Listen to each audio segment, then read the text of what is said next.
Hello friends, our next topic is reflection of light at a plane surface.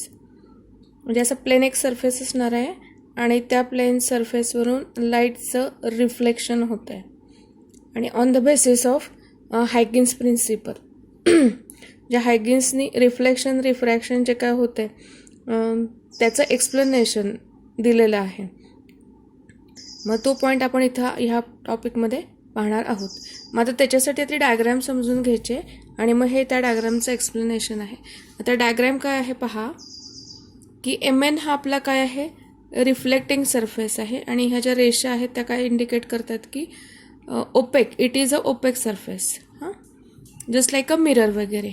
आणि डायग्रॅमचं explanation इथं दिलेलं आहे. ठीक आहे.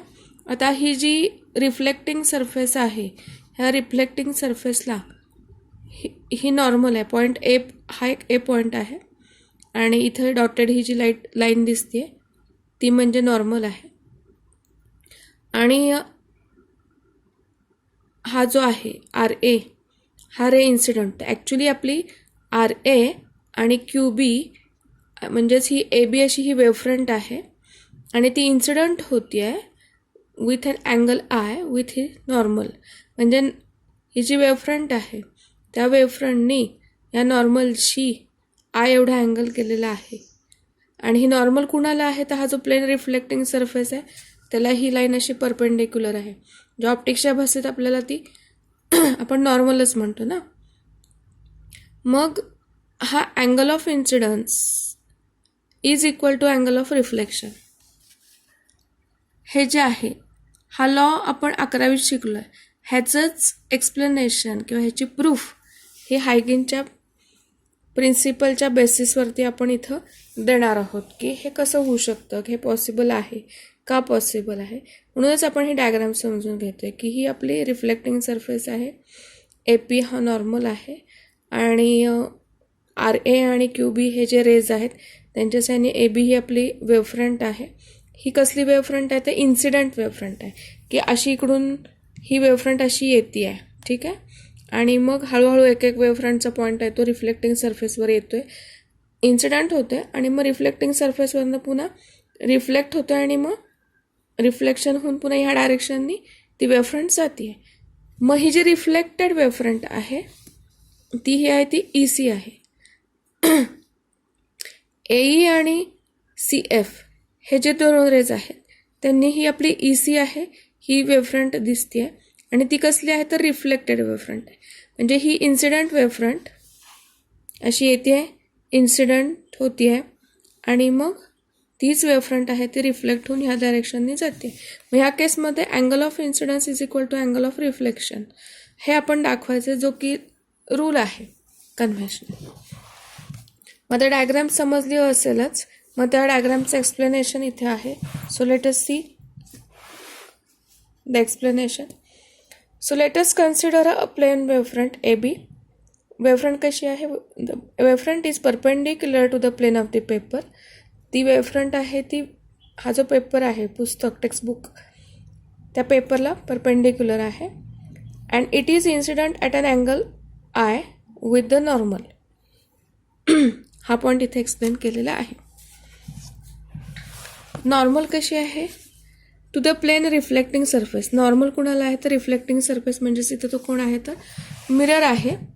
त्या मिररला ती नॉर्मल आहे आणि MN हा आपला मिरर आहे which is also perpendicular to the plane of the paper. म्हणजे थोडक्यात कसा आहे हा आपला मिरर असा उभा आहे असा आणि इथून अशी ती रिफ्लेक्टिंग सरफेस अशी येते आणि जाते आहे.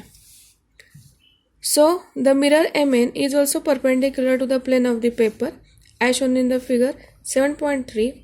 The figure shows cross section of this setup. Total सेटअपचा क्रॉस सेक्शन आपल्याला त्या फिगरमध्ये दिसतोय. RA and QB shows the direction of the incidence. बघा हा RA आणि QB आहे ते it shows the direction of the incidence. Let us assume that the incident wavefront AB touches the reflecting surface at point A. बघा A पॉईंटच्या इथं incident ray touch होतोय at किती, at time T is equal to 0. The point B will touch the reflecting surface at C after a time T is equal to capital T. आता ज्या वेळेला आपला ही plain wavefront येते बघा, त्यावेळेला ह्या वेवफ्रंटच्या इकडचा जो आहे तो लेफ्ट साईड, इकडचा म्हणजे आपला लेफ्ट आहे, इकडचा. पण जर तुम्ही इकडून येताना बघितलं तर हा वेवफ्रंटचा हा लेफ्ट झाला, हा राईट झाला. ठीक आहे. मग आधी ए पॉईंट टच झाला ना रिफ्लेक्टिंग सरफेसला, त्यावेळेला बी पॉईंट बघा कुठे आहे, अजून रिफ्लेक्टिंग सरफेसवर पोचला नाही आहे. बी पॉईंट म्हणजे इकडची बाजू, ती पोचायला थोडासा इट विल टेक टाईम ना.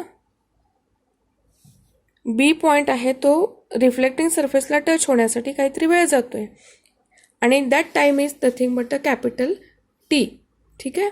मी रिपीट करते, the point B will touch the reflecting surface at C after time T is equal to capital T. म्हणजे काहीतरी वेळ जातोय. जेव्हा at T is equal to 0 time आहे त्यावेळेला ए पॉईंट आधी पोचला आहे, पण बी पॉईंट त्यावेळेला रिफ्लेक्टिंग सरफेसवरती पोचला नाही आहे. जेव्हा ए पॉईंट पोचला आहे त्यावेळेला बी आपला इथं आहे, आणि बी पॉईंट इथे येतो, तेवढ्यासाठी काहीतरी टी एवढा कॅपिटल टाईम टी एवढा वेळ जावा लागतोय किंवा जातोय. मग आता हा जो time T to capital T एवढा काहीतरी वेळ जो आहे, 5-7 काही सेकंदांचा जो वेळ आहे, त्या पॉईंटमध्ये काय होते, तेवढ्या वेळामध्ये काय होते, the different points along the incident wavefront reach the reflecting surface successively and secondary wavelets will start propagating in the form of hemispheres from these points in the succession. म्हणजे काय आहे, ही जी इन्सिडेंट वेवफ्रंट आहे बघा ही, तर आपल्याला माहितीच आहे थिअरीनुसार incident वेवफ्रंटवरचा प्रत्येक जो पॉईंट असतो it always acts as a secondary source of light. ते आपण ह्या टॉपिकमध्ये शिकलोच होतो. ठीक आहे. मग आता आधी ए पॉईंट टच झाला आहे, इथे टच झाल्यानंतर इन्सिडेंट झाला तर लगेच तो रिफ्लेक्ट होणार, रिफ्लेक्ट होऊन तो इकडे जायला लागला. नंतर मग त्याच्या शेजारचा पॉईंट आहे तो नंतर काही वेळानं रिफ्लेक्टिंग सरफेसवरती येणार आणि मग तो रिफ्लेक्ट व्हायला सुरुवात होणार. नंतरचा इथला ह्याच्यावरचा पॉईंट आहे तो after that it will reach to this reflecting surface and then it will reflect. Likewise, the point B will reach up to C and then it will get reflected. But the time taken for this is capital T. म्हणजे B पॉईंटला C पर्यंत येण्यासाठी capital T लागतोय. तेवढ्या वेळेत काय होतंय, ह्या वेवफ्रंटवरचे जे पॉईंट्स आहेत सगळे पॉईंट्स सक्सेसिव्हली म्हणजे सक्सेशनमध्ये एक एक एक असे ह्या रिफ्लेक्टिंग सरफेसला टच होतात आणि मग रिफ्लेक्ट होतात. रिफ्लेक्ट होतात म्हणजे they will behave like as a secondary source of light, आणि मग ते सक्सेशनमध्ये रिफ्लेक्ट होतात. असंच ह्या रिफ्लेक्ट होताना त्याचं फॉर्म कसलं आहे ते हेमिस्फिअर्स. बघा इथे आपण हे हेमिस्फिअर हा पॉईंट बघितला होता, तसा त्या रिफ्लेक्शनचा शेप आहे. So secondary wavelets will start propagating in the form of hemispheres from these points in succession. Now, for the reflection, the hemispheres to be considered are on the same side of the mirror. आता इथे reflection होते, आता हा mirror आहे त्यामुळं एकाच one साईडचंच reflection आपल्याला we have to consider, कारण ह्या बाजूचं रिफ्लेक्शन आपण विचारात ते रिफ्लेक्शन होणारच नाही ती गोष्ट, फक्त एका बाजूचंच म्हणजे ह्या बाजूचंच हेमिस्फिअरचं रिफ्लेक्शन आहे ते आपण कन्सिडर करायचं आहे. The wavelet emitted by the point capital A will have the radius small v into time at time capital T. म्हणजे B पॉईंट आहे तो B पासून C पर्यंत येण्यासाठी कॅपिटल T एवढा वेळ लागला आहे. जेव्हा B इथे तेव्हा A आपला इथे तो लगेच रिफ्लेक्ट होते, आणि B पासून C पर्यंत येण्यासाठी कॅपिटल T एवढा टाईम लागला. तेवढ्याच वेळात A पॉईंटपासून रेनं एवढं डिस्टन्स कव्हर केलेलं आहे, ई पर्यंत आलेलं आहे, आणि त्याचा डिस्टन्स किती आहे ते V T. Distance is equal to speed into time असतं, दॅट वी नो. आणि मग तिथे जर आपण हेमिस्फिअर काढला तर त्या हेमिस्फिअरचा रेडियस व्ही टी हा येणार आहे. So radius of the wavelet emitted by the point C will be 0. म्हणजे जेव्हा ए पॉईंटनं वेवलेट इमिट केले त्यावेळेला तिचं रेडियस कसं आहे तर व्ही टी आहे, आणि त्याच वेळेला सी पॉईंट मात्र इथं आहे. आणि मग तिथं जर हेमिस्फिअर काढला तर त्याचा रेडियस 0. म्हणजेच काय, इथं हा जो रेडियस आहे जर आपण प्रत्येक पॉईंटवरती हेमिस्फिअर आणि त्याचे रेडियस बघितले तर त्याचे जे रेडियस आहे ते डिक्रीज होत जाणार आहेत ना, फ्रॉम व्ही टी टू 0. तेच इथं सांगितलेलं आहे. The wavelets emitted by point A will have the radius V T at time is equal to capital T. Radius of the wavelet emitted by the C will be 0 at time or at that time. The radii of the wavelets emitted by the points between A and C will gradually decrease from VT to 0. कारण इथं प्रत्येक ठिकाणी जर आपण हेमिस्फिअर्स काढले तर त्या हेमिस्फिअरचा radius आहे तो ग्रॅज्युअली डिक्रीज होणार आहे. तेच इथं मगाशी मी सांगितलं, परत तेच मुद्दाम रिपीट करते की तो जो रेडियस आहे, रेडियस कशाचा आहे तर वेवलेट्स आहे. वेवलेट्स काय झालेले आहेत, ए आणि सी, हा ए पॉईंट आणि सी पॉईंट ह्याच्यामध्ये जी काय पॉईंट्स आहेत ते वेवलेट्स इमिट करत आहेत आणि त्यांच्यापासून जे हेमिस्फिअर्स येत आहेत त्यांचा जो रेडियस आहे तो रेडियस कसा होणार आहे, ग्रॅज्युअली डिक्रीज होणार आहे. आणि तो कसा होणार आहे, म्हणजे इथला रेडियस व्ही टी आणि इथे 0, म्हणजे व्ही टी ह्या रेडियसपासून हळूहळू रेडियस जो आहे हेमिस्फिअरचा तो डिक्रीज होत जातो आहे, 0पर्यंत जातो आहे. The envelope of this wavelets forms reflected wavefront. आणि मग हे जे आपले हेमिस्फिअर्स असतील सेकंडरी वेवलेटचे, त्यांना टँजंट काढला जोडणारा, जसं आपण इथे काढला होता ना इन्व्हलप, इथे किंवा ह्या स्पेरिकलच्या बाबतीत इथे हा इन्व्हलप काढला होता, तसा जर इन्व्हलप आपण काढला त्या हेमिस्फिअरला जोडणारा, तर that will give us the reflected wavefront. तेच इथे सांगितलेलं आहे. The envelope of this wavelets forms reflected wavefront. So this is shown in by EC. बघा, reflected wavefront EC, which is the common tangent to the reflected wavelet originating from A and other secondary wavelets emitted by points between the A and C. त्याचं explanation मी आत्ताच दिलेलं आहे. So obviously AE will be equal to BC, which is equal to VT. VT म्हणजेच काय, it is a distance travelled by the light in the same medium in the same time. कारण MN हा जो आपला reflecting surface आहे त्याच्या ह्या बाजूचा आपला मीडियम आहे ते सेमच आहे, त्यामुळे सेम मीडियममध्ये सेम डिस्टन्स कव्हर केलं आणि ते किती आहे तर VT आहे. The arrow AE shows the direction of the propagation of the reflected wave. AE काय दाखवत आहे, रिफ्लेक्टेड वेव्हची direction of propagation. The normal to the MN at point A is shown by the AP. AP ही काय आहे तर MNची normal आहे आणि they are perpendicular to AB and AC respect. Sorry, the angle of incidence RAP, angle of incidence angle RAP म्हणजे कुठला बघा, RAP हा कॅपिटल स्मॉल आय आहे. As RA and AP are perpendicular to AB. बघा, RA आणि AP. आता RA कुणाला perpendicular आहे तर ABला आणि AP कुणाला परपेंडिक्युलर आहे तर हा MNला. तेच इथे सांगितलेलं आहे.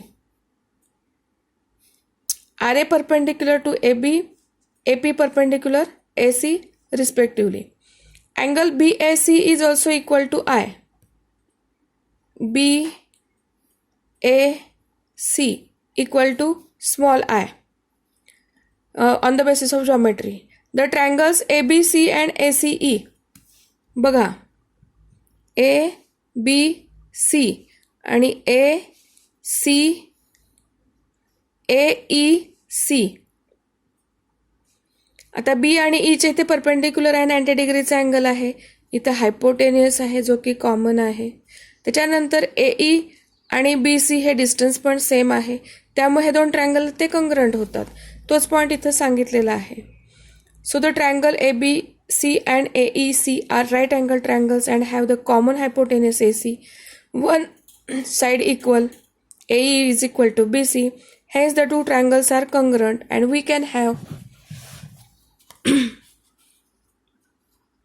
angle ACE is equal to angle BAC, which is angle I, angle of incidence. The angle of reflection is angle PAE equal to small r. AE is perpendicular to CE and AP is perpendicular to AC. इथं दिलेलं आहे ह्या डायग्राममध्ये आपल्या. तेच on that basis we can say angle ACE equal to angle PAE equal to small r. and बघा इथे हे दोन जे इक्वेशन्स आहेत, ACE I equal to R. So this proof gives us the law of reflection, angle of incidence is equal to angle of reflection. So Hagen successfully proved that angle of incidence is equal to angle of reflection. So it is also clear from the figure that incident ray, normal and reflected ray are at the same plane, which is the plane of the paper, and which is another law of the reflection. हा रिफ्लेक्शनचा दुसरा एक law आहे जो की आपण 11th मध्ये स्टँडर्डमध्ये शिकलेलो होतो.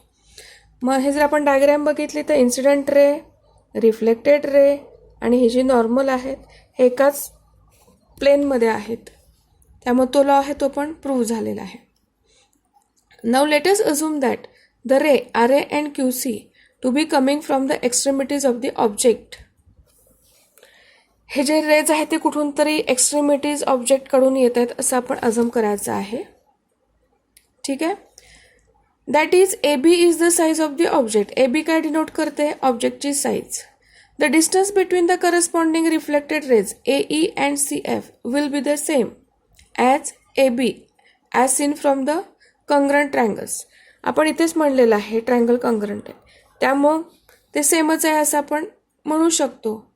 So thus the size of the object in the reflected image will be the size of the actual size of the object. म्हणजे ह्याच्यावरून काय आपण म्हणू शकतो? the size of the object in reflected image. इथे ही जी रिफ्लेक्टेड इमेज झालेली आहे तिच्यातली जर साईज बघितली आपण, इमेजची साईज ती कशी असणार आहे? ऑब्जेक्टची जी साईज आहे तेवढीच सेम असणार आहे. and the last and the nothing but the least. Now let us assume A and B to be right and left sides of the object respectively. A right side आहे आणि B कसा आहे? Left side आहे ऑब्जेक्टचा. म्हणजे ऑब्जेक्टपासून कुठून तरी हे raise येत आहेत. A पॉईंट कुठला आहे तर राईट आहे आणि B पॉईंट कुठला आहे तर लेफ्ट आहे ऑब्जेक्टचा. As it looks in to the mirror. Now after reflection right side of A is seen at E and left side at B is seen at C. So as the right side has now become left side and vice versa, the image comes out of the mirror. कसं दिसणार बघा. Image बाहेर येते मिररमधनं असं दिसेल ना. So it will look like a image is coming out of the mirror and which is called as a lateral inversion. Lateral inversion हा concept 11th स्टँडर्डमध्ये आपण पाहिला होता. त्याचं इथे एक्सप्लेनेशन किंवा प्रूफ आपल्याला इथे सुद्धा हायगेनच्या प्रिन्सिपल म्हणजे reflection of light by the plane surface त्याच्या थ्रू मिळालेली आहे. सो आता इथे जे आहे ते total lateral inversion does not occur during the refraction at a plane surface. That is the next topic. Any suggestions? Please comment. Thank you.